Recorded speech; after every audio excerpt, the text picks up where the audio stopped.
halal dan merupakan pintu-pintu kebaikan. Kalau datang dari hadis Nabi Sallallahu Alaihi Wasallam, "Man salaka tariqan yaltamisu fihi ilman, sahhalallahu lahu bihi tariqan ila jannah." Siapa yang mencari ilmu, menempuh jalan untuk mencari ilmu, niscaya Allah Subhanahu Wa Taala akan mudahkan baginya jalan menuju surga.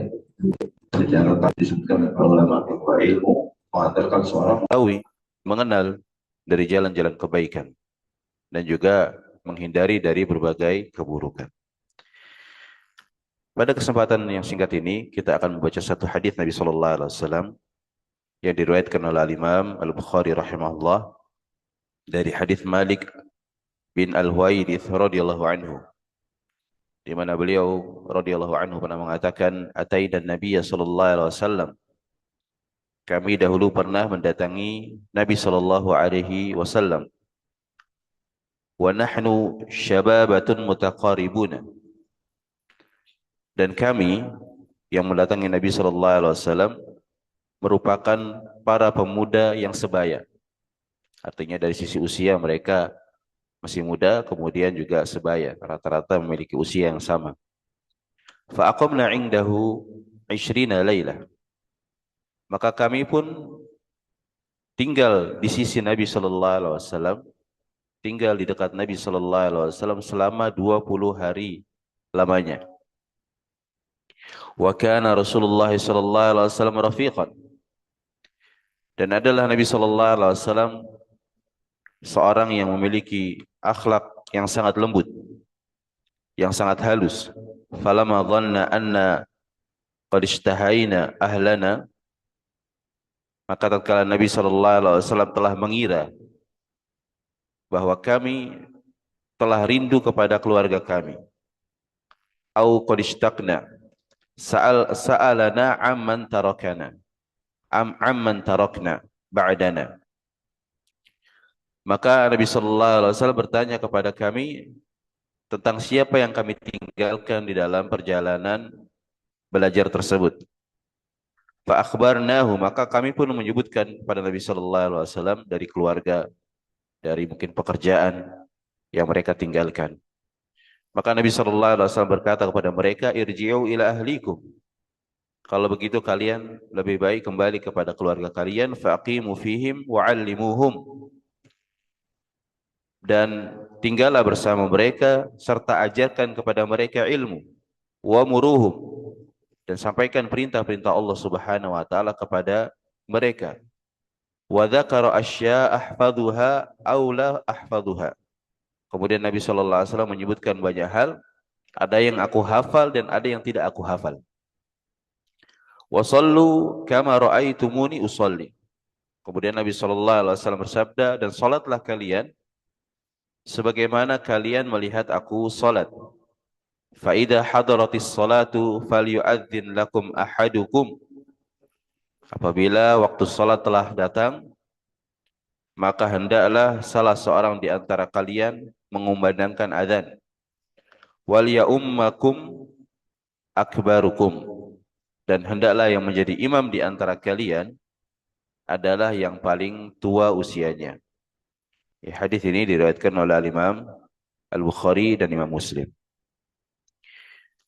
Dalam hadis ini ada beberapa pelajaran yang sangat penting.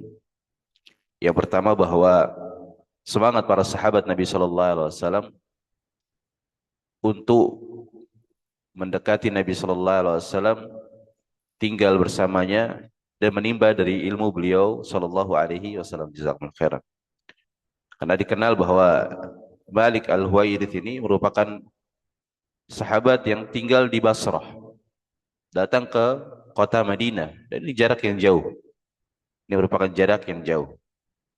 Dan kita kenal bahwa ketika Nabi sallallahu alaihi wasallam diutus menjadi seorang nabi dan rasul, banyak dari kalangan manusia yang memiliki jiwa yang hanif, mereka berusaha untuk mendekati, mengenal seorang yang disebut sebagai nabi. Akhirnya di antara mereka banyak yang masuk ke dalam Islam.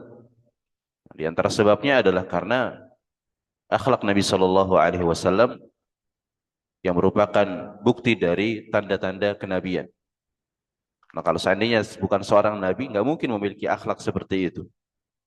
Bahkan dalam masalah harta saja, ada orang dari pemimpin kabilah datang menemui Nabi Sallallahu Alaihi Wasallam, diberikan satu lembah unta, bukan ontanya satu lembah, tapi ontanya sebanyak apa namanya, sebanyak lembah, sepenuh lembah diberikan.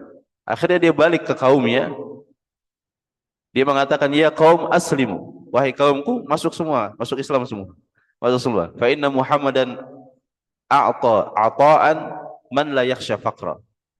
Karena sungguhnya Muhammad ini orang yang memberikan sesuatu itu dan nampak darinya tidak takut padanya kemiskinan. Luar biasa. Ini merupakan akhlak dari Nabi kita sallallahu alaihi wasallam. Kemudian di sini bahwa beliau mengatakan wa nahnu syababatun.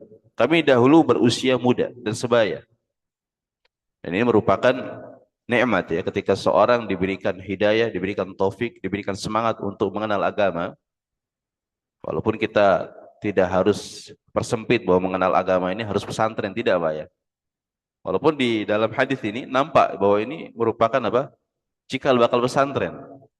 Karena Marik dan beberapa sahabatnya tinggal di dekat Nabi Shallallahu Alaihi Wasallam selama berapa hari tadi Pak? 20 hari. Jadi kayak daurah, kayak pesantren kilat. Bahkan sekarang alhamdulillah Pak ya, ada pesantren khusus lansia, 3 bulan, 2 bulan, sebulan setengah. Masya Allah. Ini sudah ada di zaman Nabi Shallallahu Alaihi Wasallam. Nah, kenapa program seperti ini dilakukan? Karena kebutuhan kaum muslimin terhadap ilmu. Kemudian ditambah lagi ketika seorang itu memfokuskan diri, walaupun dengan waktu yang singkat, dia akan mendapatkan banyak dari faedah, banyak dari ilmu. Bayangkan seperti Abu Hurairah radhiyallahu anhu. Ini Abu Hurairah ini orang yang paling banyak meriwayatkan hadis Nabi Shallallahu Alaihi Wasallam. Paling banyak. Padahal kebersamaan beliau bersama Nabi Shallallahu Alaihi Wasallam itu cuma sekitar 3 tahun saja. Sampai sebagian orang yang tidak mengetahui bagaimana semangat Abu Hurairah di dalam belajar ini heran. Kami orang-orang Muhajirin, orang-orang Ansor lama bersama Nabi Shallallahu Alaihi Wasallam. Sedangkan Abu Hurairah radhiyallahu cuma sebentar. Tapi kenapa dia apa? Dia lebih banyak hafalannya daripada kami. Makanya akhirnya disebutkan oleh Abu Hurairah radhiyallahu anhu bahwa ketika Muhajirin dan Ansar sebagian mereka sibuk dengan perdagangan, sibuk dengan pertanian, aku senantiasa di dalam kelaparan bersama Nabi Shallallahu Alaihi Wasallam. Sehingga aku mendapatkan ilmu, meriwayatkan apa yang dilakukan beliau Shallallahu Alaihi Wasallam, yang disabdakan oleh beliau Shallallahu Alaihi Wasallam, sehingga terkumpul apa? Amal jariah yang mengalir sampai hari kiamat. Ya, dari hadis-hadis yang diriwayatkan oleh Abu Hurairah radhiyallahu anhu. Maka di sini juga mungkin nasihat penting bagi kita yang memiliki waktu, kesempatan untuk menyempatkan diri belajar. Ya, menyempatkan diri belajar. Kalau di negara-negara Arab, ya seperti di Yaman, di Saudi, mereka biasanya ada daurah-daurah yang rutin dilakukan di musim-musim liburan. Dan itu yang berserikat, yang ikut serta di dalam daurah-daurah tersebut untuk belajar dasar-dasar ilmu syar'i, mungkin seperti apa namanya, memperbaiki bacaan Al-Quran, dasar-dasar akidah, fikih-fikih dasar, itu diadakan di masjid-masjid. Jadi pesertanya itu berserikat antara anak-anak kecil, anak-anak muda sampai orang tua. Mereka mencatat, mereka belajar dari pagi sampai malam. Biasanya dilakukan selama 1 pekan atau 2 pekan. Ini banyak dilakukan di berbagai masjid-masjid yang memang aktif untuk mengadakan kajian-kajian rutin ataupun daurah-daurah ilmiah.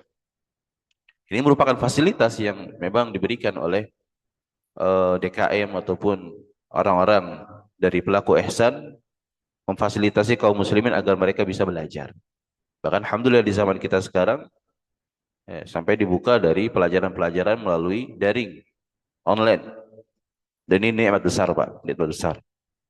Nah, sebagian dari saudara-saudara kita di negara-negara yang mereka itu minoritas, kaum musliminnya, sedikit dari kalangan ulama yang tinggal bersama mereka, mereka kesulitan untuk mendapatkan fasilitas belajar yang begitu nikmat. ya seperti mungkin daerah Irak, sedikit ulama-ulama dari kalangan Ahlus Sunnah, ataupun negara-negara Eropa, ya sedikit sekali mereka mendapati para pengajar. Kalau kita alhamdulillah, mungkin kalau mau dihitung setiap hari ada kajian, Pak, ya. Tinggal semangat datang ataupun tidak. Taib. Kemudian beliau mengatakan di sini fa'aqamna indahu 20 lailah. Kami tinggal bersama Nabi sallallahu alaihi wasallam selama 20 hari. Disebutkan oleh para ulama bahwa Nabi sallallahu alaihi wasallam terutama di akhir-akhir hayat beliau sallallahu alaihi wasallam itu banyak didatangi oleh utusan-utusan. Banyak didatangi oleh utusan-utusan atau kabilah-kabilah yang masuk Islam melalui pemimpinnya dan belum bertemu dengan Nabi sallallahu alaihi wasallam.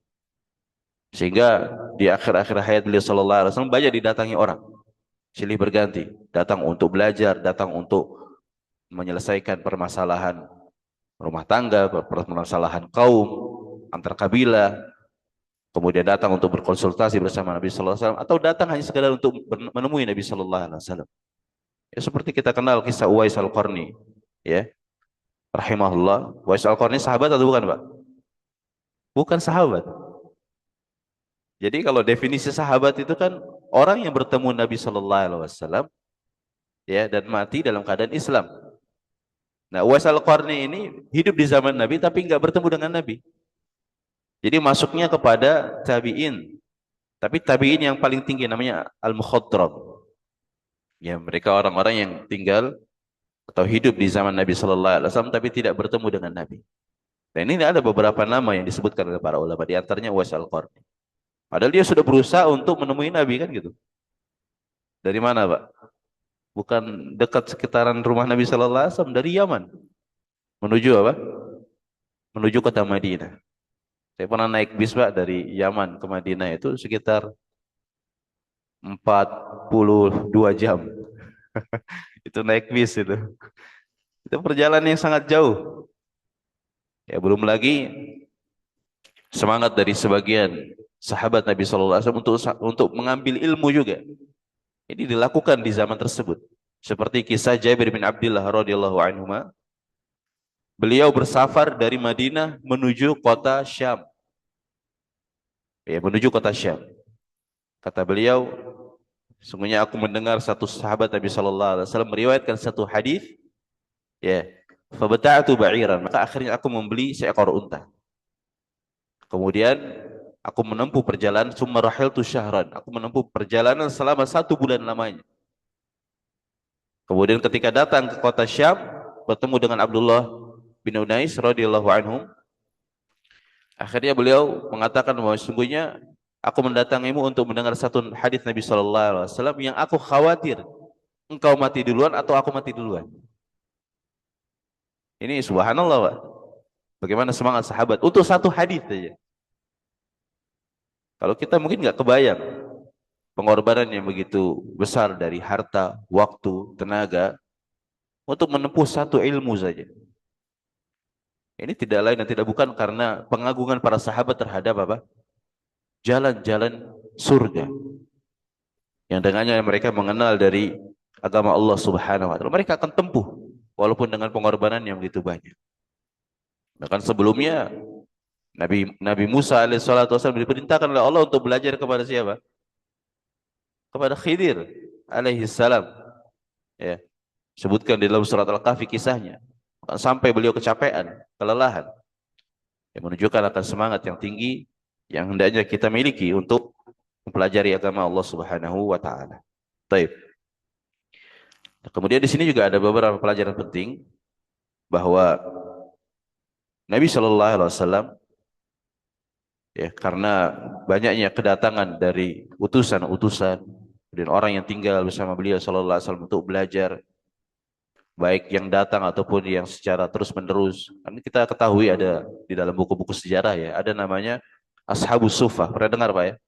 Ashabus Suffah, orang-orang yang tinggal di Masjid Nabawi. Mereka dahulu hijrah bersama Nabi dari kota Mekah menuju Madinah dan tidak memiliki keluarga dan juga harta. Karena mereka tinggalkan di Mekah. Tinggalnya di mana? Tinggalnya di masjid. Terkadang Nabi SAW memiliki makanan, beliau berikan makanan tersebut. Terkadang Nabi SAW tidak memiliki makanan, maka beliau SAW carikan orang-orang yang mau bersedekah untuk mereka. Sehingga apa? Sehingga mereka tetap bisa beribadah kepada Allah, mereka bisa belajar. Banyak dari kalangan sahabat. Termasuk dahulu adalah Ibnu Umar radhiyallahu anhu. Ketika bujang, beliau radhiyallahu anhu tinggal di mana? Di masjid. Ya, bersama apa? Bersama para sahabat yang lain. Ini luar biasa, Pak. Luar biasa bagaimana akhlak Nabi sallallahu alaihi wasallam di dalam berinteraksi terhadap kaum muslimin. Nah, sampai karena kesibukan beliau sallallahu alaihi wasallam untuk mengurus umat, kemudian menemui para utusan-utusan, beliau sallallahu alaihi wasallam apa? Kelelahan. Sampai disebutkan dalam beberapa hadis Nabi sallallahu alaihi wasallam yang diriwayatkan oleh Aisyah radhiyallahu anha, di mana Abdullah bin Syaqiq beliau bertanya kepada Aisyah istri Nabi sallallahu alaihi wasallam, "Hal kana Nabi sallallahu alaihi wasallam yusalli wa huwa qa'id?" Apakah dahulu Nabi sallallahu alaihi wasallam juga pernah salat dalam keadaan duduk? Maka jawab Aisyah, "Na'am, ba'dama hattamahun nas." Benar bahwa Nabi sallallahu alaihi wasallam terkadang salat dalam keadaan duduk setelah manusia ini melelahkan beliau. Maksudnya apa, Pak? Ya tadi, kunjungan, interaksi yang begitu padat setelah apa Islam ini tersebar ke Jazirah Arab, bahkan sampai keluar negara Arab. Datang orang untuk apa? Berinteraksi bersama Nabi Shallallahu Alaihi Wasallam. Ini menunjukkan akan akhlak Nabi Shallallahu Alaihi Wasallam. Tapi walaupun dengan kesibukan beliau Shallallahu Alaihi Wasallam, beliau tetap apa? Menyambut tamu-tamu tersebut. Bahkan beliau memiliki pakaian-pakaian khusus untuk menyambut tamu. Menunjukkan akan apa? Perhatian penting terhadap kaum muslimin. Sampai dalam beberapa hadis Nabi Shallallahu Alaihi Wasallam saking lelahnya, tatkala beliau setelah sholat itu melihat sebagian sahabat semangat untuk sholat dan khawatir mendahului beliau Shallallahu Alaihi Wasallam, beliau mengatakan, "La tasbiquni birruku' wala bisujud." Wahai sahabatku, janganlah kalian itu mendahului aku di dalam ruku dan sujud. Karena termasuk larangan, Pak, bagi makmum ya. Mendahului imam dalam apa? Ruku dan sujud. Dan dalam segala hal. Kecuali satu hal saja. Yaitu membarengi imam dalam apa? Ucapan amin. Tapi kalau dalam dalam rangkaian salat yang lain, kita dilarang untuk mendahului Nabi. Dilarang untuk mendahului Nabi sallallahu alaihi wasallam. Di antaranya enggak boleh mendahului imam dalam bacaan Al-Fatihah, Pak. Sebagian orang baca Al-Fatihah dulu, imam baru baca. Enggak boleh ya? Tidak boleh. Karena ini bagian dari mendahului apa? Imam. Karena Nabi sallallahu alaihi wasallam mengatakan, "Innama ju'ilal imamu liyutamma bihi." Imam itu dijadikan pemimpin untuk diikuti. Jadi seluruh gerakan sholat, seluruh bacaan sholat, kita harus mendahulukan imam. Berarti kalau kita mengambil pendapat wajibnya membaca Al-Fatihah di dalam sholat-sholat jahriyah, ada dua bentuk, Pak. Antara kita membaca setelah imam di setiap satu ayat yang dibaca. Contoh, imam baca Alhamdulillahirabbil alamin, kita baca apa? Alhamdulillahirabbil alamin. Ini berarti apa? Membaca setelah setiap satu ayat. Atau kita membaca setelah imam menyelesaikan surat Al-Fatihah. Ya. Waladhdallin amin. Baru kita baca Al-Fatihah dengan singkat. Alhamdulillahirabbil alamin arrahmanir rahim, selesai. Baru kita mendengar apa bacaan imam. Ini cara yang lebih tepat, wallahu a'lam bishawab. Maka Nabi mengatakan, "La tasbiquni birruku' wala bisujud." Janganlah kalian mendahului aku di dalam ruku dan sujud. Fa inni qad baddantu. Sesungguhnya sekarang aku ini sudah gemuk. Sudah capek, sudah lelah juga.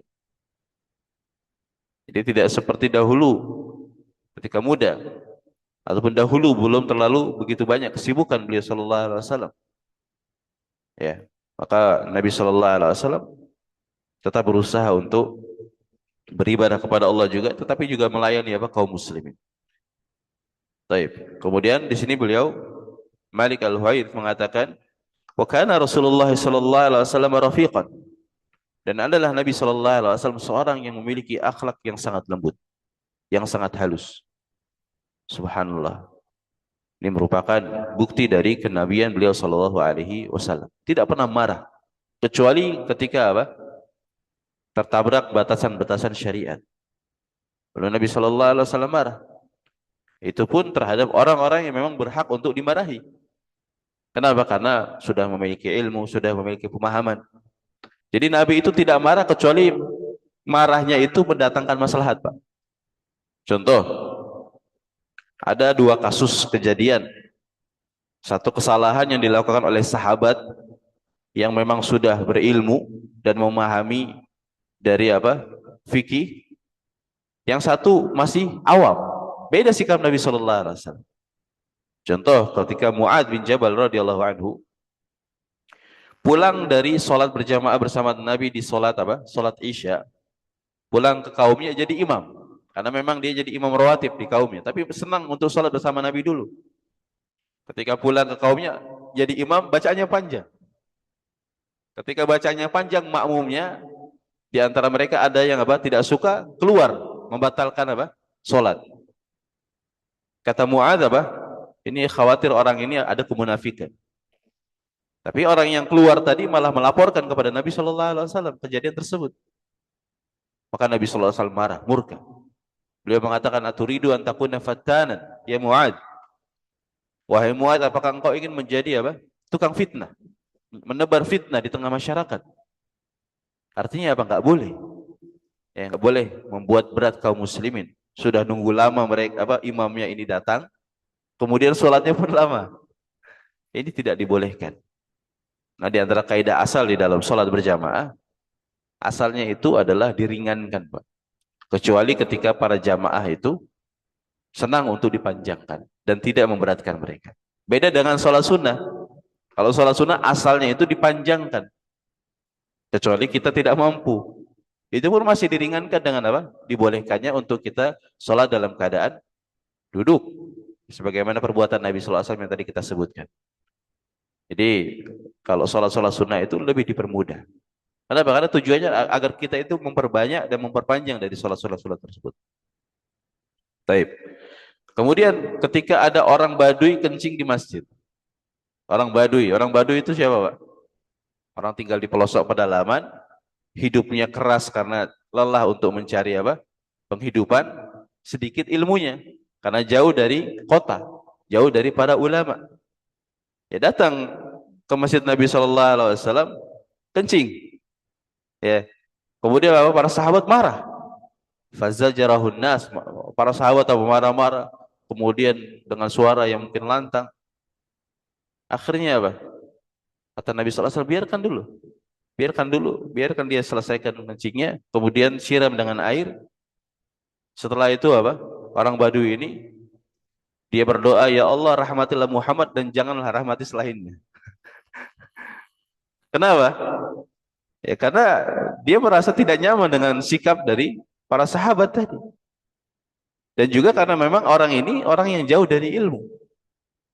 Bahkan Allah Subhanahu wa taala menyebutkan di dalam surat At-Taubah, al-a'rabu asyaddu kufra wa nifaqa wa ajdaru alla ya'lamu hududa ma anzalallahu ala rasulih. Bahkan terkadang orang-orang Baduy ini lebih parah kekufurannya, lebih parah kemunafikannya. Dan mereka lebih pantas memang tidak mengetahui batasan-batasan syariat. Karena tadi keterbatasan apa? Ilmu. Keterbatasan ilmu. Begitupun mereka yang masuk ke dalam Islam, terbatas juga. Tapi subhanallah di dalam masalah pokok-pokok agama dan keyakinan itu, orang-orang Arab Baduy biasanya lebih bersih, Pak. Karena mereka lebih sesuai dengan fitrah. Ya, lebih sesuai dengan fitrah dalam masalah tauhid, dalam masalah takdir. Banyak disebutkan di dalam sejarah ucapan-ucapan yang menakjubkan dari orang-orang Baduy. Ya, ada pemimpin yang sesat atau ada ulama sesat, datang orang Arab Baduy, ya, lebih benar ucapannya dalam masalah takdir daripada pemimpin-pemimpin sebagian tokoh-tokoh firqah. Ini menunjukkan bahwa fitrah itu membawa kepada akidah yang benar. Baik. Di sini disebutkan Nabi sallallahu alaihi wasallam kana rafiqan. Beliau memiliki akhlak yang sangat lembut, sangat baik. Bahkan Allah Subhanahu wa taala menyebutkan di dalam surat Ali Imran, "Fabima rahmatin minallahi linta lahum." Maka karena rahmat Allah Subhanahu wa taala, engkau Nabi Muhammad SAW bisa berlaku lemah lembut bersama apa? Kaum muslimin, bersama manusia. Walau kunta faddan ghalidhan lal faddu min hawlik. Kalau seandainya engkau Muhammad, ya, Rasulullah SAW berlaku keras, kasar, niscaya mereka akan lari darimu. Mereka akan lari darimu. Berarti asas di dalam pendidikan dan dakwah itu adalah apa? Rahmat dan lemah lembut. Rahmat dan apa? Lemah lembut. Ini dasarnya, Pak. Dasarnya. Dasarnya seperti itu. Jadi jangan sampai ketika kita ingin berdakwah, karena kan kewajiban dakwah ini bukan hanya kewajiban para ustadz dan para dai, ya atau tidak, Pak? Sepakat, Pak, ya? Kewajiban umat. Ya Allah Subhanahu wa taala berfirman, "Qul hadhihi sabili ad'u ila Allah ala basirah." Di dalam surat Yusuf Allah berfirman, katakan Muhammad bahwa ini adalah jalanku, yaitu mengajak manusia kepada Allah, beribadah kepada Allah, bertakwa kepada Allah, ala basirah, di atas ilmu. Ana wa man ittaba'ani, yang merupakan kewajibanku dan umat yang mengikutiku. Jadi kita punya porsi kewajiban untuk berdakwah sesuai dengan kemampuan dan keadaan, Pak. Maka kalau kita mau mendakwahi pasangan kita, anak kita, orang tua kita, orang di sekitar kita, gunakan apa? Dasar di dalam dakwah ini, yaitu berlaku lemah lembut.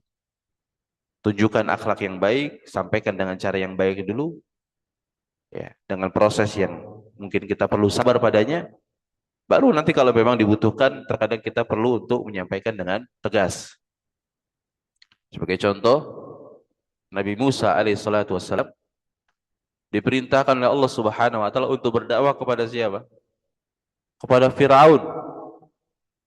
Ya, Firaun ini orang yang paling congkak, ya, orang yang paling sombong. Dia mengatakan, ana rabbukumul a'la, saya adalah Rabb kalian yang paling tinggi. Kemudian dia menyombongkan dengan kerajaannya, ya. Wal anharu tajri min tahti, dia memiliki istana-istana, kemudian sungai-sungai mengalir di bawahnya. Karena kekuasaannya yang begitu megah. Kemudian juga kesombongan yang luar biasa. Tapi Allah Subhanahu wa taala memerintahkan kepada Nabi Musa untuk berdakwah kepada apa? Kepada Firaun tadi. Idhab ila fir'auna innahu tagha. Pergilah engkau wahai Musa kepada Firaun karena dia telah melampaui batas. Faqula lahu qawlan layyina la'allahu yatadhakkaru aw yakhsha. Kemudian sampaikan dengan ucapan yang lemah lembut. Semoga dengan ucapan tersebut dia menjadi ingat untuk kembali kepada Allah Subhanahu wa taala atau takut kepadanya. Jadi orang itu jadi lebih bisa menerima nasihat kita kalau dengan lemah lembut, kan gitu, Pak.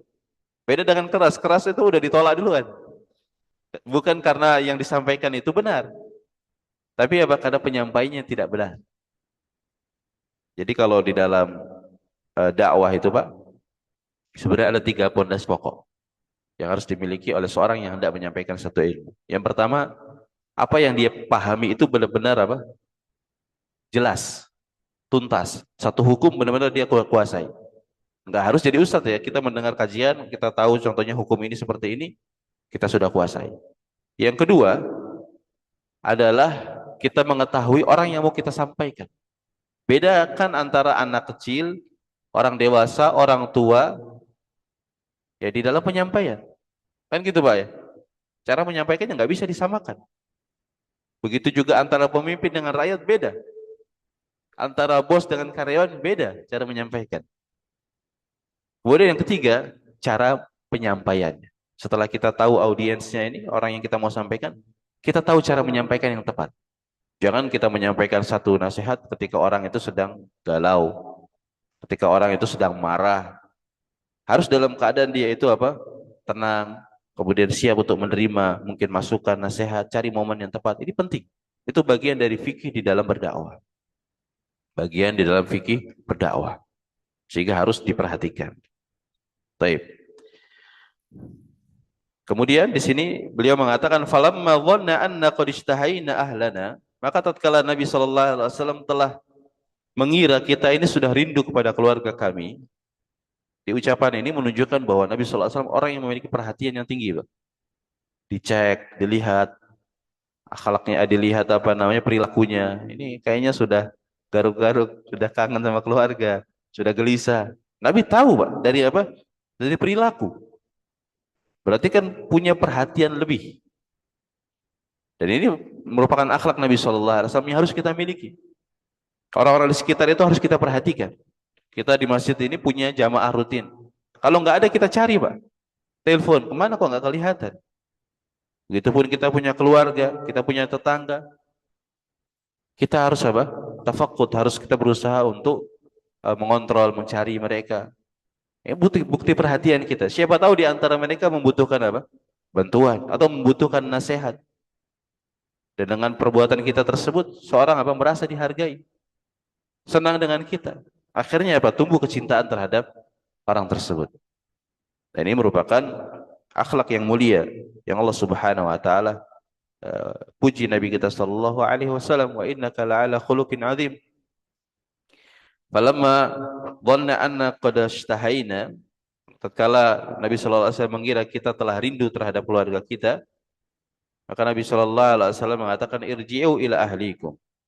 Kalau gitu kalian kembali kepada keluarga kalian. Ya, jadi Nabi sallallahu alaihi wasallam memerintahkan kepada para sahabat yang belajar tadi untuk pulang. Kalau memang rindu pulang. Di antara pelajaran di sini, Pak, kalau kita itu bersafar, kita melakukan satu perjalanan safar, meninggalkan keluarga kita, meninggalkan anak kita, meninggalkan istri kita, orang tua kita. Kalau kita sudah selesai hajat itu, kita diperintahkan untuk segera pulang, Pak.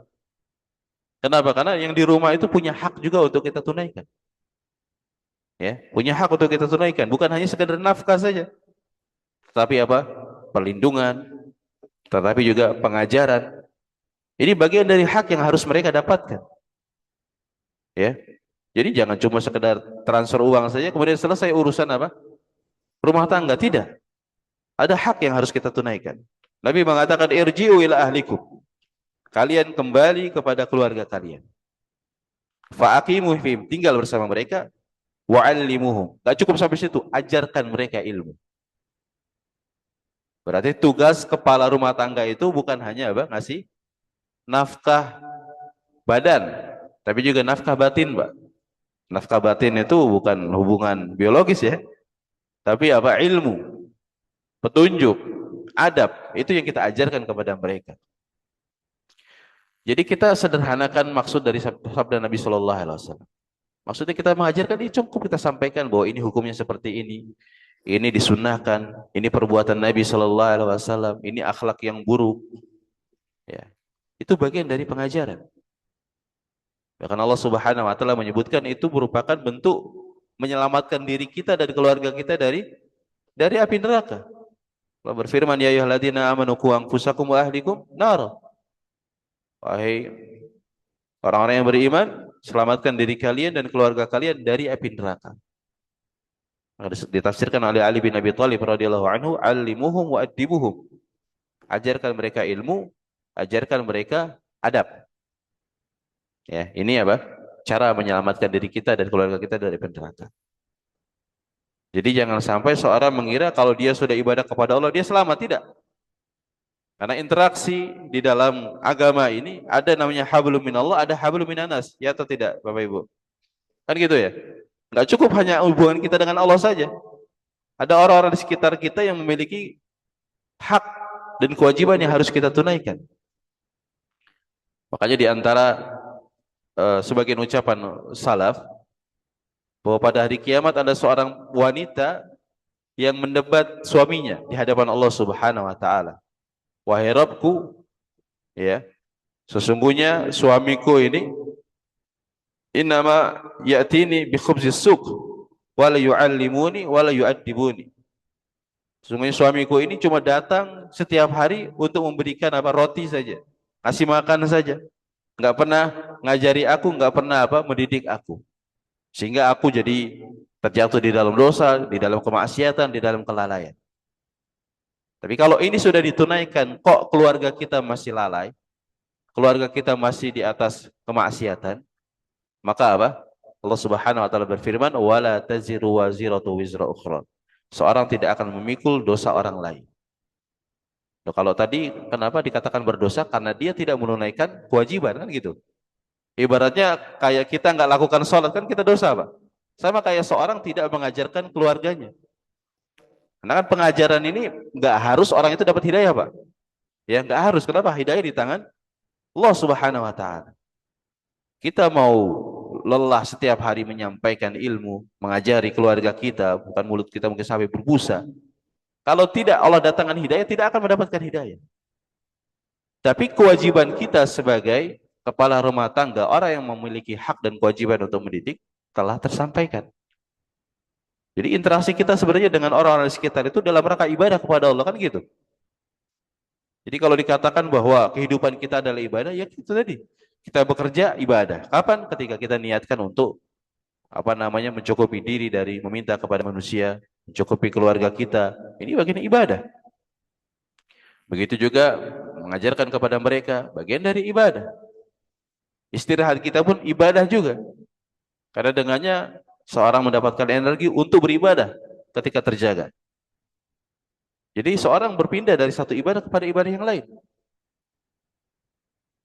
Sehingga kita benar di dalam memahami bahwa kita dicipta oleh Allah Subhanahu Wa Taala untuk beribadah kepadanya. Bukan hanya sekadar hubungan manusia dengan Rabb-nya, tapi ada juga hubungan antara manusia dengan orang lain. Taib. Kemudian Nabi Shallallahu Alaihi Wasallam setelah memerintahkan untuk kembali kepada keluarganya, kemudian mengajarkan ilmu kepada mereka, maka Nabi Shallallahu Alaihi Wasallam bersabda, "Faida hadarat as-salatu, ya faida hadaratis salatu, falyu'adzin lakum ahadukum." Beliau mengatakan, "Wa dzakara asya'a wa ahfaduha aw la ahfaduha." Kemudian Nabi menyebutkan beberapa hal yang aku hafal ataupun ada juga yang tidak aku hafal. Nah, di antara pelajaran dalam ucapan ini bahwa para sahabat itu orang yang sangat hati-hati di dalam menyampaikan berita. Karena seorang kalau salah di dalam menyampaikan bahwa ini perbuatan Nabi padahal bukan dari perbuatan Nabi, ancamannya apa? Ancamannya neraka. Ya. Nabi sallallahu alaihi wasallam mengatakan, "Man kadzaba 'alayya muta'ammidan falyatabawa maq'adahu minan nar." Ya, siapa yang berdusta atas namaku maka hendaklah dia mengambil tempatnya di neraka. Loh, kok bisa sampai begitu kerasnya ancaman? Maka jawabannya karena konsekuensi dari kedustaan, konsekuensi dari menyebutkan satu perbuatan dari Nabi, dari syariat, padahal bukan bagian dari syariat, dia akan menambah sebuah syariat yang tidak datang dalam syariat. Ya atau tidak? Harusnya sholat itu cuma 5 waktu, jadi 6 waktu. Kenapa? Karena modal semangat. Kenapa? Karena modal menurut saya. Karena modal katanya. Sehingga muncul dari berbagai kerusakan, dari bid'ah, dari kemaksiatan. Disebabkan karena riwayat-riwayat yang palsu. Hadis-hadis yang palsu, yang tidak bersumber dari Nabi Shallallahu Alaihi Wasallam. Makanya kalau kita melihat perjuangan para ulama hadis, Pak, dari semenjak zaman sahabat sampai pembukuan kitab-kitab hadis, ya seperti yang kita kenal, Muwatta Imam Malik, Sahih Bukhari, Sahih Muslim, Abu Dawud dan seterusnya. Itu perjuangan yang begitu luar biasa dikorbankan oleh para ulama untuk memilah hadis-hadis Nabi Shallallahu Alaihi Wasallam yang sahih dengan yang dhaif. Ya. Jadi kita tahu bahwa hadis-hadis yang dinisbahkan kepada Nabi itu enggak seluruhnya benar. Ada cara untuk mengeceknya. Ada cara untuk mengeceknya. Di antara yang paling mudah, ya kita cukupkan saja dengan hadis-hadis yang disahihkan oleh para ulama. Bahwa ini benar hadis Nabi, ini hadis yang lemah. Loh, kan kita sudah tahu tadi konsekuensinya kalau hadis lemah itu bisa berpotensi kedustaan terhadap syariat, kan gitu Pak ya? Kedustaan terhadap syariat. Bahkan kalau kita mau tengok Pak, sebab-sebab hadis yang palsu ini muncul, itu banyak faktor. Di antaranya faktor adalah fanatisme terhadap madhab tertentu. Jadi jangan heran nanti ada hadis-hadis yang menyebutkan tentang keutamaan Imam Syafi'i, Imam Abu Hanifah, Imam Malik. Padahal ini pengikut Nabi, bukan Nabi Pak ya. Pengikut Nabi, kok bisa Nabi menyabdakan orang-orang tertentu di setelahnya? Tidak ada. Ya, disebutkan bahwa keutamaan Imam Syafi'i adalah sebagai ini, sebagai ini, sebagai ini dan seterusnya. Banyak kedustaan. Begitu juga orang-orang Syiah berusaha menebarkan apa? Hadis-hadis palsu, bahkan sampai di beberapa riwayat sebutkan oleh para ulama, kalau nggak salah di zaman kekhilafahan Bani Umayyah, ada pemimpin yang menangkap seorang Syiah yang telah memalsukan 4.000 hadis. 4.000 hadis. Jadi ketika ditangkap dan mau dibunuh oleh pemimpin, dihukum, diberikan hukuman hudud, dia mengatakan aku telah memasukkan 4.000 hadis di tengah kaum muslim. Maka kata pemimpin tersebut, lakukanlah apa yang kau lakukan. Karena di tengah kita ada Al-Bukhari, Yahya bin Ma'in, yang akan memilah sampah-sampah tersebut. Yang memisahkan antara hadis Nabi Sallallahu Alaihi Wasallam yang benar dengan hadis-hadis yang palsu. Makanya kalau kita lihat Sahih Bukhari, Pak, itu hadisnya hitungan ribuan saja. Padahal Imam Bukhari itu menghafal lebih dari itu. Tapi dinukil, disampaikan kepada kita yang paling benar, yang paling sahih. Menunjukkan apa? Penjagaan terhadap syariat. Ya, dan ini merupakan janji Allah Subhanahu wa taala, "Inna nahnu nazzalna dzikra wa inna lahu lahafizun." Sebenarnya kami yang menurunkan az-dzikra Al-Qur'an dan kami juga yang akan menjaga. Jadi penjagaan Allah itu kalau secara tekstual Al-Qur'an itu pasti dijaga. Sedangkan hadis Nabi sallallahu alaihi wasallam tetap dijaga. Tetapi tadi dengan cara apa? Adanya yang dipilah antara yang benar dengan yang tidak. Ya wallahu alam bissawab. Kemudian di akhir hadis Nabi sallallahu alaihi wasallam beliau mengatakan wasallu kama raaitumuni usolli. Salatlah kalian sebagaimana kalian melihat aku salat. Jadi asal di dalam ibadah itu adalah iqtida, mengekor, mencontoh, Pak. Tidak menambah, tidak mengurangi. Jadi dalam segala hal Nabi sallallahu alaihi wasallam memerintahkan kita untuk meneladani perbuatan beliau sallallahu alaihi wasallam. Jadi tidak ada ruang kreasi di dalam agama. Kenapa? Karena agama adalah wahyu dari Allah Subhanahu wa taala. Kita tidak mengetahui satu perbuatan dicintai atau dimurkai oleh Allah Subhanahu wa taala melainkan dengan cara jalan wahyu. Bukan dengan akal-akalan, bukan dengan perasaan. Sehingga dalam praktek ibadah, terutama praktek ibadah, kita diperintahkan untuk mengikuti dengan persis. Dari awal takbiratul ihram sampai selesai, Pak. Nah, itu berarti ujian bagi kita untuk belajar. Pelajari lagi. Karena kalau kita melihat cara sholat orang, beda-beda. Ya, beda-beda. Dari takbiratul ihram saja beda-beda. Ya, ada tangannya di sini, ada yang tangan di sini, ada yang gini-gini dulu. Ya, beda-beda. Berarti kira-kira mana yang lebih tepat? Mana yang lebih sesuai dengan perbuatan Nabi? Oh, ternyata ada hadis-hadis tentang sifat sholat Nabi Sallallahu Alaihi Wasallam. Nah, dari situ kita ketahui, oh perbuatan Nabi seperti ini. Adapun yang dilakukan oleh sebagian orang, ini tidak ada riwayatnya. Berarti tidak sesuai dengan sunnah. Nah, seperti itu, Pak. Sallu kama ra'aitumun usolli. Tentang haji pun Nabi begitu juga bersabda, "Khudhu anni manasikakum." Ambillah dariku manasik-manasik ibadah kalian. Semua dikembalikan kepada iqtida. Ya, meneladani Nabi sallallahu alaihi wasallam. Walaupun dalam perbuatan Nabi sallallahu alaihi wasallam secara umum ya, bukan hanya salat, ada perbuatan Nabi sallallahu alaihi wasallam yang memang secara asal itu kita teladani. Nah, ini yang disistilahkan oleh para ulama dengan sunnah Nabi Shallallahu Alaihi Wasallam. Nanti ada juga perbuatan Nabi yang sifatnya khusus, yang tidak dianjurkan dan tidak perlu kita lakukan. Ada perbuatan-perbuatan Nabi yang khusus. Kemudian ada perbuatan-perbuatan Nabi yang sifatnya itu jibiliyah, yaitu merupakan kebutuhan manusia secara umum. Seperti makan, minum, itu kan kebutuhan umum, berobat, kebutuhan umum. Jadi bukan bagian dari ibadah. Makanya sebagian ulama menyebutkan bahwa seperti pengobatan, berbekam, contohnya fasdu, ataupun apa yang kita kenal dari syariat, itu termasuk perkara mubah, bukan sunnah. Jadi kalau kita mau berobat, ya kita bisa milih sesuai dengan karakter penyakit yang harus disembuhkan. Karena ada penyakit yang cocok dengan ini, cocok dengan itu kan gitu Pak ya. Jadi enggak sedikit-dikit sunnah, dikit-dikit sunnah. Ada perbuatan-perbuatan yang memang sifatnya apa? Memang perbuatan Nabi itu karena kebutuhan. Contoh di dalam sholat, Malik bin Al-Huwairits radhiyallahu anhu juga meriwayatkan satu perbuatan Nabi sallallahu alaihi wasallam di dalam sholat. Beliau mengatakan, wa kana yajlisu wa kana yajlisu qabla ayyanhad fi raka'atil ula.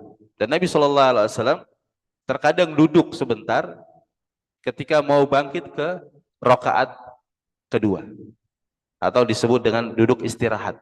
Tahu Pak ya, perpindahan antara satu rakaat kepada rakaat lain kan ada duduk tuh. Ini disebut namanya duduk istirahat. Apakah ini termasuk sunnah ataupun tidak? Wallahu alam. Jadi sebagian ulama menyebutkan bahwa itu bukan dari sunnah Nabi Shallallahu Alaihi Wasallam. Tapi itu kebutuhan Nabi untuk duduk. Kenapa? Karena tadi kita sebutkan beberapa riwayat bahwa Nabi apa sudah gemuk. Nabi Shallallahu Alaihi Wasallam sudah apa berat. Sehingga kalau langsung bangun, beliau tidak kuat. Maka perbuatan ini kurang tepat kalau dikatakan sebagai sunnah. Artinya kalau kita yang muda, yang tua, yang punya tenaga, yang lemah, kita ikuti kurang tepat. Karena sebelum Nabi Shallallahu Alaihi Wasallam memiliki apa tadi keluhan seperti badan yang sudah gemuk ataupun fisik yang sudah lemah, Nabi nggak seperti itu kan gitu Pak. Nabi tidak seperti itu. Nabi langsung bangun, langsung bangkit. Sehingga yang seperti ini tidak dikatakan sebagai sunnah Nabi Shallallahu Alaihi Wasallam. Kalau kita memiliki keadaan seperti Nabi, lelah, capek, ataupun kita ada penyakit, boleh kita duduk sebentar baru bangun. Ya, duduk sebentar baru bangun. Tapi kalau kita sehat seperti itu malah jadi capek, Pak. Ya atau tidak? Kita harus melakukan satu perbuatan yang sebenarnya tidak dianjurkan kecuali bagi yang memang memiliki kondisi yang sama dengan Nabi Shallallahu Alaihi Wasallam. Seperti itu. Wallahu a'lam bishawab. Kemudian di akhir hadis Nabi mengatakan, "Faidah hadaratis salatu falyu'adzin lakum ahadukum." Kalau salat sudah datang, maka hendaklah salah seorang di antara kalian mengumandangkan azan. Jadi azan itu menurut jumhur para ulama termasuk fardu kifayah. Apabila sudah ada yang melakukan, maka gugur kewajibannya bagi yang lain. Tapi kalau ada masjid, ada musola, tempat sholat yang memang diperuntukkan untuk kaum muslimin, tapi nggak ada yang azan, maka seluruh orang yang memiliki kemampuan untuk azan tadi dosa, Pak. Kalau ibu-ibu nggak dosa karena ibu-ibu nggak bisa, nggak boleh azan kan gitu ya. Tapi saya katakan kalau yang mampu untuk mengumandangkan azan, mampu untuk belajar, mampu untuk berbicara, maka dia berdosa semuanya yang di sekitar kompleks ini berarti. Karena ini termasuk fardu kifayah. Dan prinsipnya di dalam kewajiban fardu kifayah ini harus ada yang menegakkan. Kalau sudah ada penegakan maka gugur bagi yang lain. Alhamdulillah, tapi di masjid kita rata-rata sudah ada apa? Muadzinnya. Termasuk juga ketika di dalam perjalanan safar. Kita diperintahkan juga untuk mengumandangkan azan. Kalau tidak ada yang azan, contohnya, tidak mendengar azan sama sekali. Kita berada di tengah perjalanan, ya kemudian sudah masuk atau sholat, rombongan banyak, ya sudah. Salah seorang siapa yang mau azan dulu. Setelah azan mau langsung sholat dan di jamak qashar, boleh. Ya. Kemudian kalau kita mau jamak, sholat keduanya minimal iqamah. Ya, minimal apa iqamah. Qomat. Setelah itu sholat lagi 2 rakaat. Nah, ini termasuk hal yang perlu diperhatikan di dalam apa? Dalam mendirikan sholat. Tapi yang terakhir Nabi mengatakan wal ya ummukum akbarukum, dan hendaklah yang menjadi imam di antara kalian yang paling tua. Ya.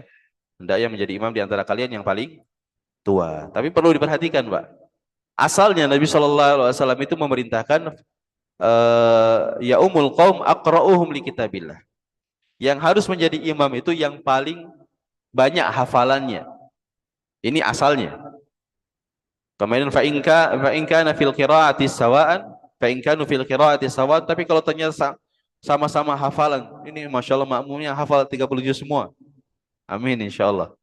Maka fa'alamuhum bis sunnah. Setelahnya yang paling mengenal tentang sunnah Nabi Sallallahu Alaihi Wasallam, yang paling berilmu. Jadi kalau untuk imam, yang paling hafal dulu. Yang penting dia syarat, rukun, wajib paham, dia lebih dahulu daripada yang berilmu. Kalau memang lebih banyak hafalannya. Tapi kalau ternyata sama-sama hafalannya banyak, berarti yang paling berilmu.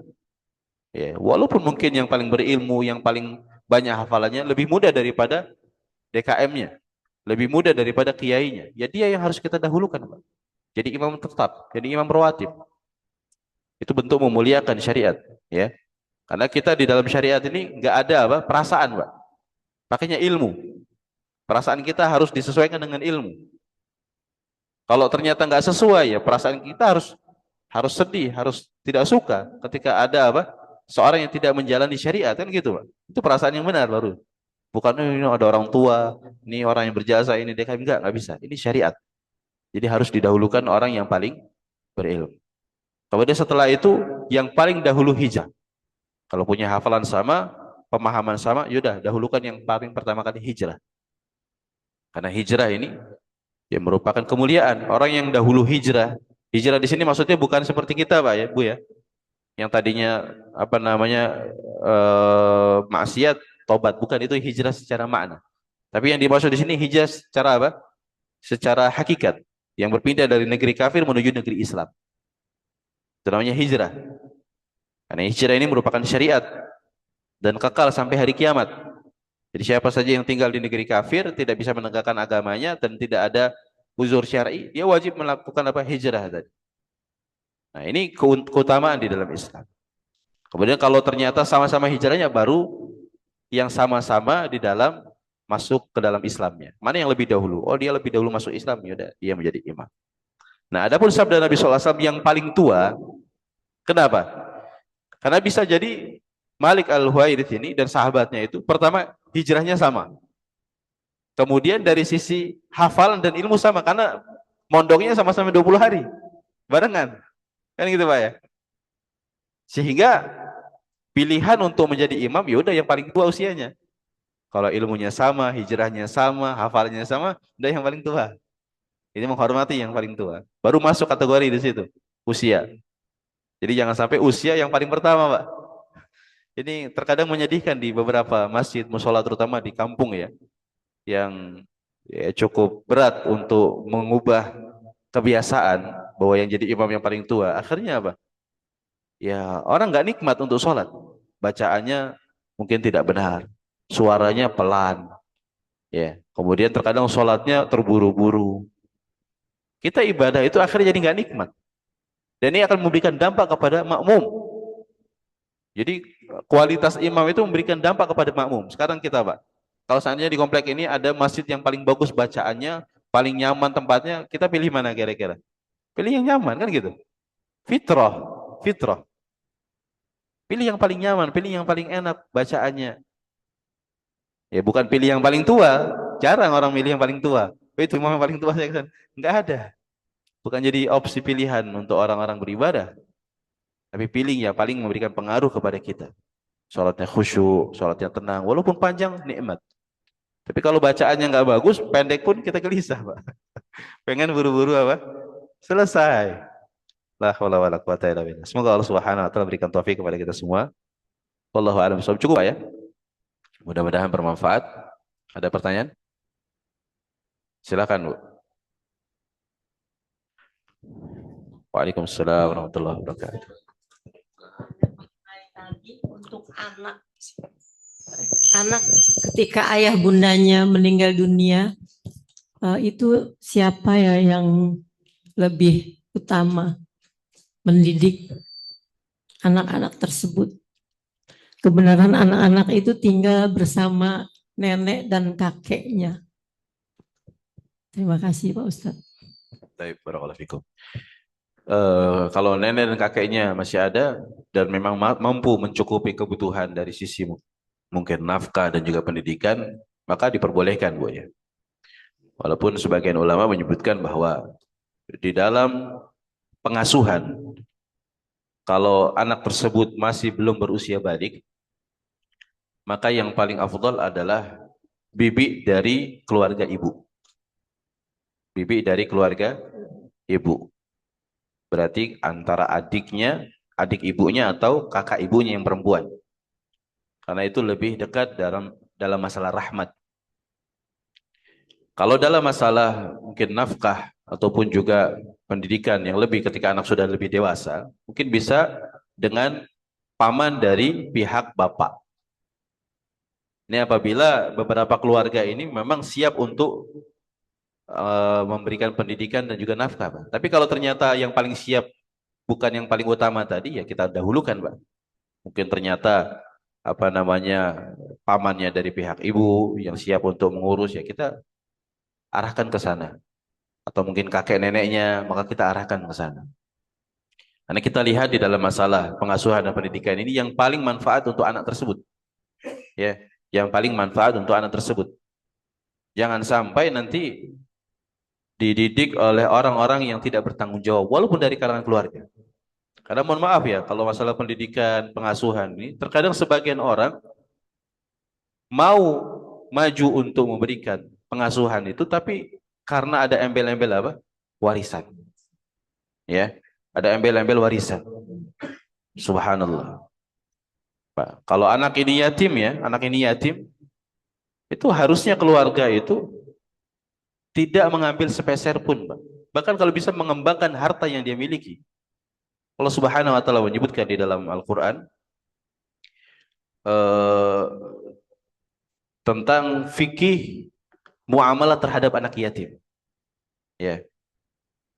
Faman kana ghaniyan falyasta'fif, kata Allah. Siapa yang kaya kemudian mengasuh anak yatim apalagi dari kalangan keluarganya, hendaklah dia memiliki sifat iffah, menahan diri dari apa?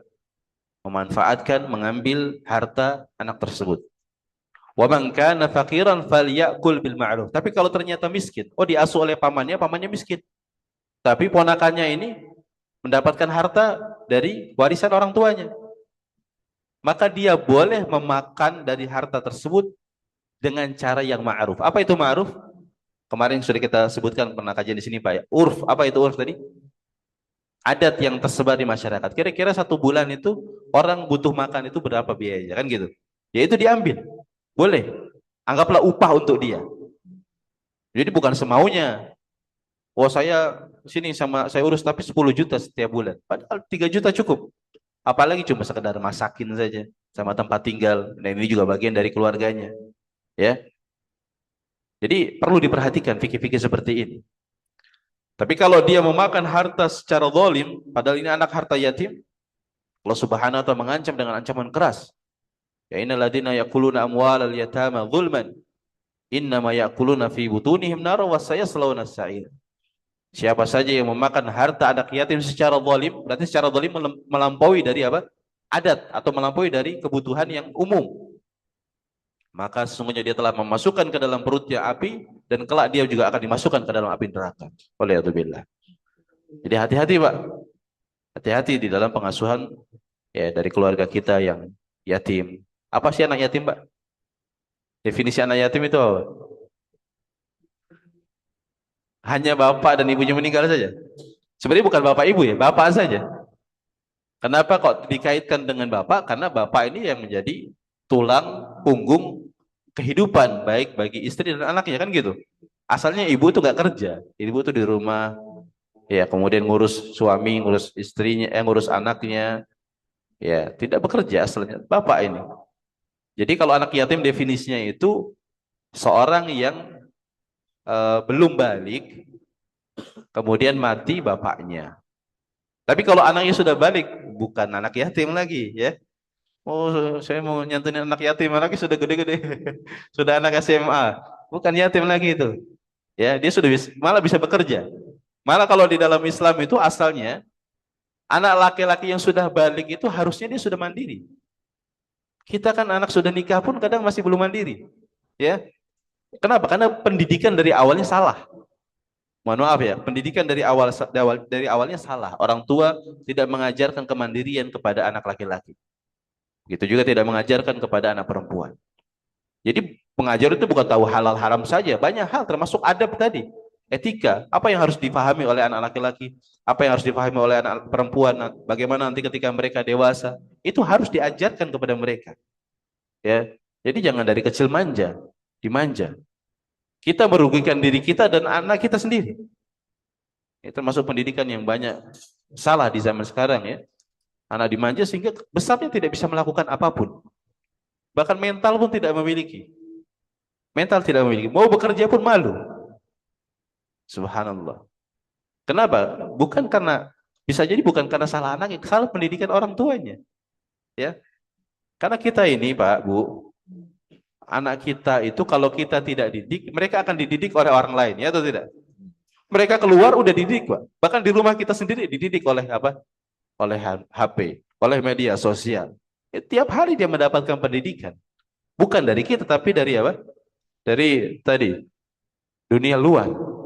Nah, ini berbahaya, berbahaya. Ya Allah a'lam bishawab. Intinya tadi dikembalikan kepada hak asuh yang paling bermanfaat. Baik, cukup? Terima kasih Pak Ustadz. Silakan Pak. Ya Bu, sama-sama. Maaf Pak Ustadz, ini di luar konteks.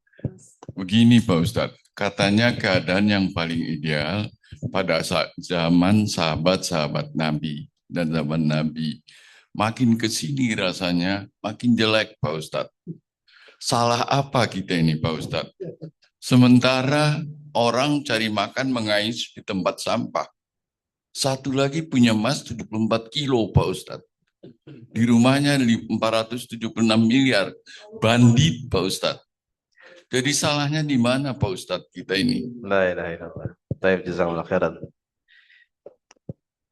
Jadi pertama ini merupakan sunatullah Pak.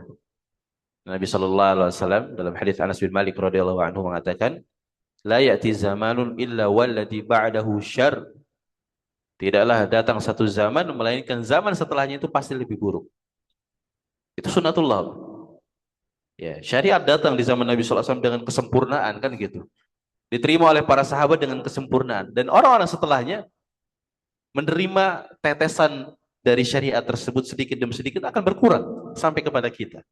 Walaupun di antara rahmat Allah Subhanahu wa taala terhadap umat Nabi Muhammad sallallahu alaihi wasallam yang tidak diberikan kepada umat lain, bahwa di umat Nabi sallallahu alaihi wasallam di setiap 100 tahun ada namanya tajdid, pembaharuan. Ya. Nabi sallallahu alaihi wasallam dalam hadis Abu Hurairah radhiyallahu anhu bersabda, "Innallaha yab'atsu fi kulli ra'si mi'ati sanatin may yujaddidu dinahu." Sungguhnya Allah may yujaddidu dinaha. Sungguhnya Allah Subhanahu wa taala akan mengutus di setiap penghujung 100 tahun seorang yang akan memperbaharui agama. Kenapa? Karena setelah Nabi sallallahu alaihi wasallam meninggal kan nggak ada nabi setelahnya, Pak. Beda dengan umat-umat terdahulu. Ada nabi lagi, ada nabi lagi. Tapi di tengah umat kita ada para ulama. Ya, ada para ulama. Kalau dahulu yang dikenal secara sosok oleh para ulama adalah Umar bin Abdul Aziz. Jadi pokoknya di setiap 100 tahun ada.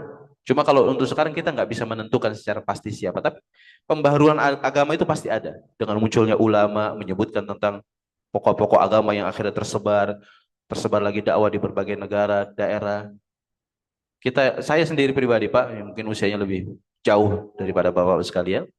Saya waktu masih SD, mungkin tahun 2000-an itu, melihat di masjid itu jarang namanya anak muda sholat di masjid. Kemudian perempuan pakai jilbab besar atau pakai cadar itu jarang. Bahkan ketika muncul, ya akhirnya dicemooh menjadi teroris dan segala macam. Karena memang di zaman tersebut mungkin banyak dari pelaku-pelaku terorisme yang menggunakan pakaian-pakaian seperti itu. Tapi kalau kita bandingkan dengan zaman sekarang, lebih ramai mana Pak masjid Pak? Hah? Zaman dulu apa zaman sekarang? Zaman sekarang. Jauh, anak-anak muda semangat untuk datang ke masjid. Para pemuda, kemudian di perkantoran, bahkan digalakkan pengajian-pengajian gitu Pak ya. Saya beberapa kali ngisi di beberapa kantor itu di jam istirahat. Dan orang mau dengar duduk. Orang mau dengar duduk. Padahal asik mereka itu ya istirahat, tidur, makan, interaksi dengan Quran, tapi mereka duduk untuk bermajelis. Bahkan sebagian memfasilitasi pengajian habis maghrib sampai isya daripada pulang macet, kajian aja. Kan gitu Pak. Subhanallah. Berarti ini ada peningkatan. Tapi peningkatannya tetap nggak bisa kembali seperti dahulu, Pak. Minimal ada perubahan yang lebih baik, nanti turun lagi, nanti baik lagi, turun lagi. Itu zaman seperti itu. Zaman seperti itu. Sebelum kemerdekaan lebih parah lagi. Bahkan saya dengar para ulama dibunuh. Bahkan saya ketemu sendiri dengan orang tua yang beliau ini kita ruqyah karena banyak kliniknya di rumah, Pak. Kliniknya di rumah, nggak pernah sholat. Kemudian percaya hal-hal yang sifatnya itu tadi, seperti klinik, kemudian tahayul, mistis. Ketika kita nasihatin nangis dia Pak. Kata dia, dulu saya hidup ini usianya sudah 80 tahun lebih. Itu mungkin sekitar 10 tahun yang lalu saya murqiyah itu. Dulu saya hidup itu nggak ada yang saya pikirkan kecuali cuma berpindah antara satu lorong ke lorong lain, satu sawah ke sawah lain hanya untuk makan, Pak. Boro-boro ada yang bisa mengajarkan agama, nggak ada. Tapi kan sekarang alhamdulillah, Pak, peningkatan, kemudahan dari Allah Subhanahu wa taala. Kita bersyukur. Kesempatan yang seperti ini hendaknya kita apa? Syukuri dengan memanfaatkan, Pak. Jangan sampai ketika nikmat ini hilang baru kita menyesal. Oh, dulu saya kemana saja? Ya dulu bagaimana anak-anak saya, keluarga saya, kenapa saya nggak ajarkan? Ketika datang fitnah, orang sudah nggak mikir lagi agama, Pak. Ya, orang tidak mikir lagi agama. Mikir apa? Keselamatan dirinya sendiri-sendiri. Nah, kita alhamdulillah sekarang diberikan kemudahan Allah Subhanahu wa taala, kita bersyukur dan kita manfaatkan nikmat ini untuk semakin meningkatkan keimanan dan takwa kita pada Allah Subhanahu wa taala. Wallahu a'lam bishawab. Pak Ustadz, sebentar. Kemarin saya mendengar juga dari Ustadz Hakim di Al-Zumar, memang seperti kata Pak Ustadz bilang, setiap 100 tahun ada pembaruan. Berarti ini berarti pembaruan akan datang, Pak Ustadz. Sekarang kan 1448, tinggal 2 tahun lagi, Pak Ustadz. Kalau saya dengar pada ceramah yang disampaikan beliau, karena Pak Ustadz dia bilang tiap 100 tahun ada pembaruan, gitu kan? Iya, 100 tahunnya kan kita nggak tahu, Pak, tahun keberapa. Nah, itu kemarin bilang gitu ya. Iya, kita nggak bisa menentukan karena ini termasuk apa namanya gaib, ya. Jadi nggak bisa diterka-terka. Intinya yang kita harus yakini bahwa akan ada pembaharuan. Ya, secara umum seperti itu. Tahunnya kapan kita nggak tahu. Ya, jadi nggak boleh menentukan sesuatu yang tidak ada buktinya ya gitu Pak ya. Wallahu a'lam bishawab. Baik, cukup ya. Ya, subhanakallah wa bihamdika asyhadu an la ilaha illa anta astaghfiruka wa atubu ilaik. Jazakumullahu khairan. Semoga bermanfaat. Subhanakallah wa bihamdika asyhadu an la ilaha illa anta astaghfiruka wa atubu ilaik. Assalamualaikum warahmatullahi wabarakatuh.